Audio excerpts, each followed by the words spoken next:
This is a video on social entrepreneurship, and it's not that different than technology venture in Silicon Valley entrepreneurship. I did a set of interviews of 150 founders of Silicon Valley Ventures some years ago. We got 420 dynamics shared by most of them, and that's in a model. It'll be a book soon that I make. But the main pattern shared by those founders was love, that you found some change in human condition that you felt was wonderful, and you could do it with a device or something you invented. And it's that you fell in love with the fact that I could improve 1 billion people's lives this way. I could actually improve 1 billion people's lives. That's what people fell in love with, that they might be thanked, they might not be thanked, they might get rich, they might not get rich, but they could make a very positive thing happen to the lives of 1 billion people before they died. They could do it. It was doable. And that thrilled them. They discovered this. Now, the tragedy of college all over the world, and one of the harshest negative things you can say about college that's real, it's not an exaggeration, and that's just devastating, is that 99.9% of college students do not discover that while they're at college. College does not teach love of this sort. And it does, in fact, put a professional coating around greedy, evil, narcissistic psychopaths who become the elites of countries like the United States, and using excuses, silly little excuses like Jensen's agents theory, shareholder value is more important than the value of employees or customers, using such, justifying it with math instead of with human care and decency. College becomes a way like Nazi Germany, where German worship of expertise became a hiding place, allowing the Nazi cult to take over the whole country and do evil. We're seeing the same thing in America. We saw it with McNamara, the best and the brightest of America, lose the Vietnam War, kill millions of Cambodians, Laotians, and Vietnamese for nothing, fighting a local George Washington. And that horrible evil, which America has never really, they keep worrying about the dead Americans, but not about the 10 times more dead Southeast Asians that they created.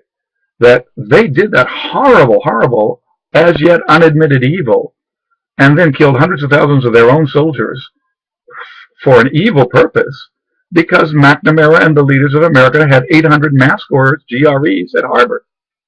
And so colleges have become a patina, a hiding place for evil, just the way meister and the worship of expertise in German culture became a hiding place for evil.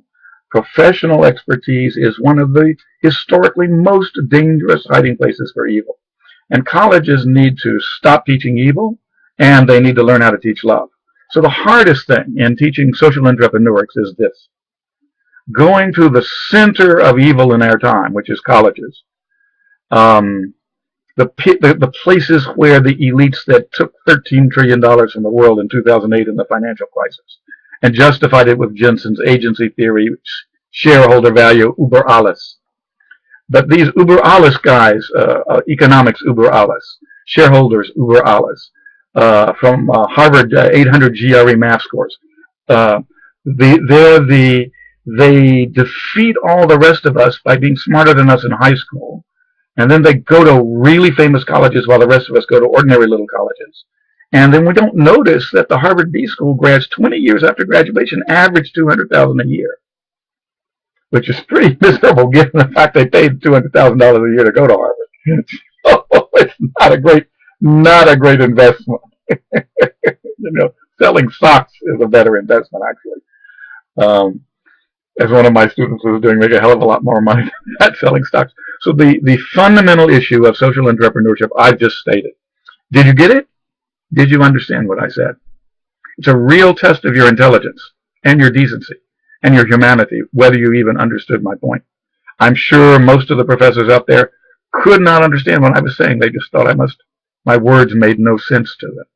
because, you know, nice, elite people, smarter than other people like me, cannot do evil. How can we do evil? I just read books and write little articles and publish them. I'm not evil. That's what all those experts in Germany said. I'm just doing my job.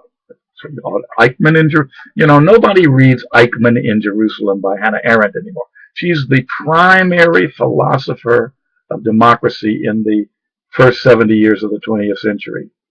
My God, she was the lover of Martin Heidegger. How interesting is that? Have you ever read his book? I've always wondered how, you know, what you talked with that guy about, you know, what's pillow talk with Martin Heidegger.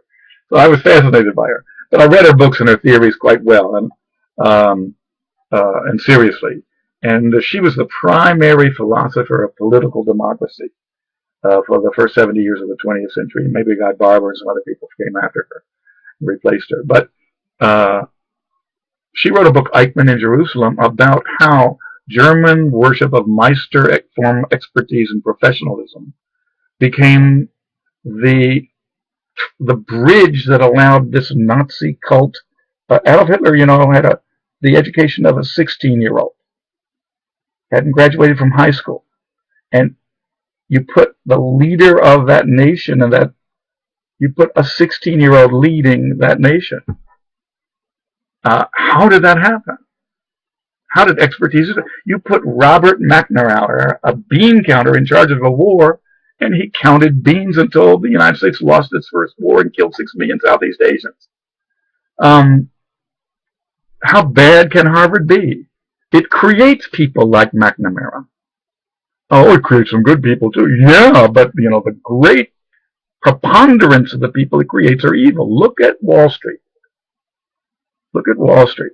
So that's the big deal. The big deal is two things: that technology venture in Silicon Valley and social entrepreneurship are almost exactly the same motivationally. Nobody goes into either of them for money. Everybody goes into both of them for love. And that colleges severely reduce the amount of both that goes on because colleges reduce love and replace it with analytics and a hiding place for evil and greeds and narcissisms and psychopaths.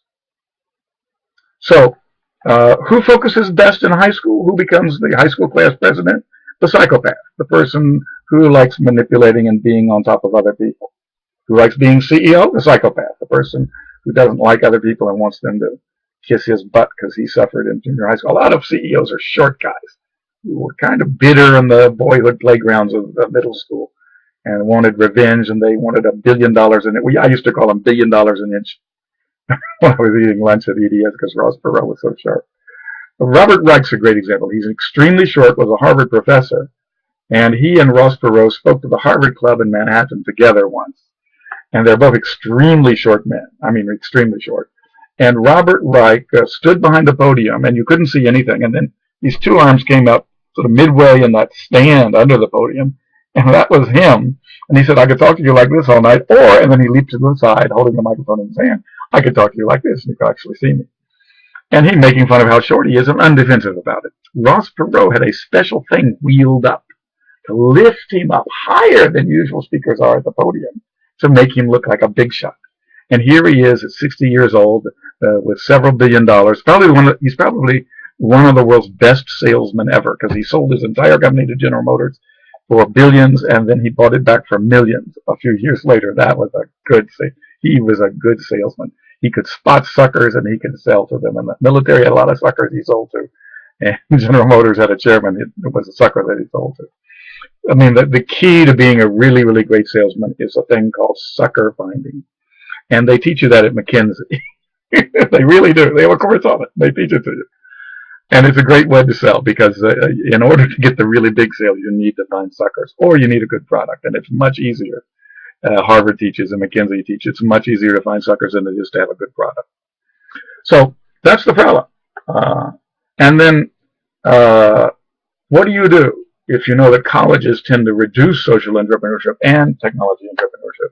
That colleges supplant love, which they don't know how to teach, with evil, and they supplant venturing with analysis, as if doing a business plan is really key to a technology venture. What a joke. It has nothing to do with business models, creative business models.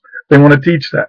That's like the last step in the process of creating a venture, and it's not necessary at all. And it changes every 5 minutes, so having a good one is irrelevant. I mean, good means something we're willing to tell somebody else during this week, knowing that next week we'll be finding flaws in it and we'll do a better one next week. That's what a good business model is. And then schools teach it good in some sort of platonic sense that if you have the right professor teaching you to do a good business model, you can have one that'll last for a year. If you have a business model that lasts for a year, you are dead.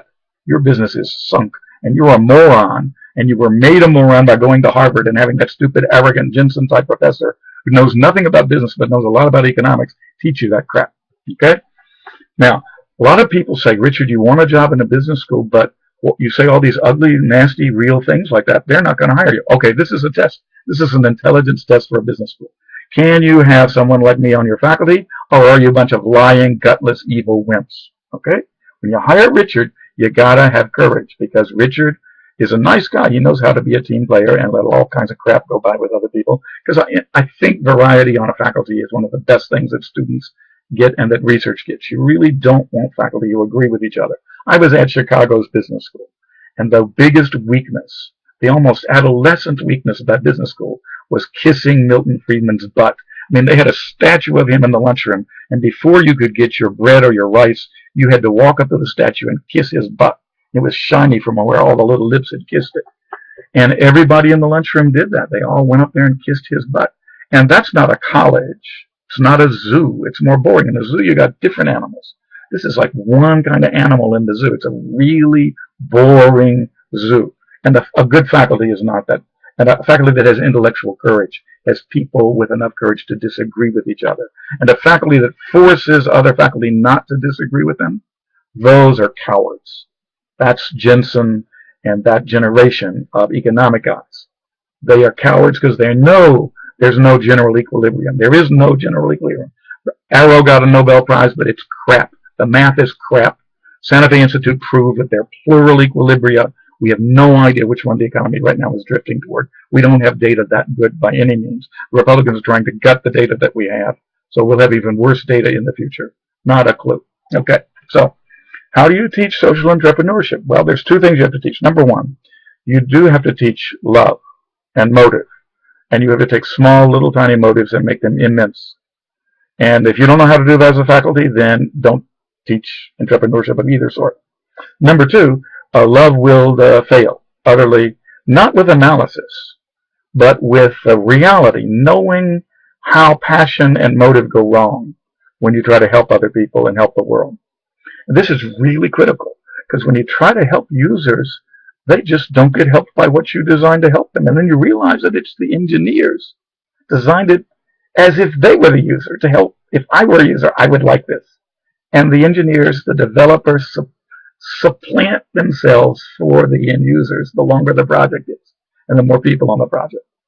Now, this is one of 256 system effects, which are found in the aphorisms of every language. Half of all the aphorisms are nonlinear system effects between people, and half of the aphorisms of any language are nonlinear system effects within single minds.